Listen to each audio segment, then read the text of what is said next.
ஆக்சுவலா ரொம்ப சந்தோஷமா இருக்கு அருள். சான்ஸே இல்ல. அதாவது நான் பார்த்துட்டே இருப்பேன், நான் நிறைய படங்கள் பார்ப்பேன் நானு. சொல்லுங்கப்பா. அதான் சங்கர் சமையல்லாம் பண்ணிருக்கேன். நம்ம கோவிட் அப்போ யூடியூப் பார்த்து நிறைய சமைச்சிருக்கேன். Dalgona coffee. என்னது? இல்ல அது ஒரு ட்ரெண்டா போச்சு, டல்கோனா காபி. அதெல்லாம் நான் ட்ரை பண்ணல. ஓகேண்ணே. நான் 65வே பண்ணதுக்கு அப்புறம் திருப்பி தவால போட்டு பெரட்டி என்னென்னமோலாம் பண்ணுவேன். அது கடைசியில காரமா நல்லா இருந்துச்சு. சூப்பர். குழந்தைகளுக்கு ஊட்டி விடுறதா இருக்கட்டும், நீங்க குழந்தையா இருக்கும்போது தாத்தா உங்களுக்கு ஊட்டி விட்டதா இருக்கட்டும், அந்த மாதிரி ஒரு உங்க நினைவுல இருக்கக்கூடிய ஏதாவது? நான் எங்க அக்கா நிறைய எனக்கு ஊட்டி விடும். அது கூட என்னன்னா, நான் ஸ்டைலா கால் மேல கால் போட்டு உட்காந்து பிளே ஸ்டேஷன் விளையாடுவேன்.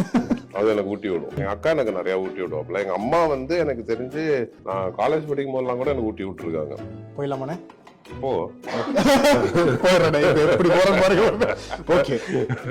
கலாட்டா பிரசன்ட்ஸ் இலை விருந்து வித் அருள்நிதி அண்ணா. அந்த நிறைய டிஷ்ஷஸ் வந்து நம்ம எல்லாம் வாங்கி வச்சிருக்கோம். பயமா இருக்கு, ஏகப்பட்டது இருக்கே. ஆமாண்ணே. அதாவது கிட்டத்தட்ட மீன்ல இருந்து, பிரான்ல இருந்து, கனவால இருந்து, சிக்கன்ல இருந்து, மட்டன்ல இருந்து எல்லாமே இருக்குண்ணே.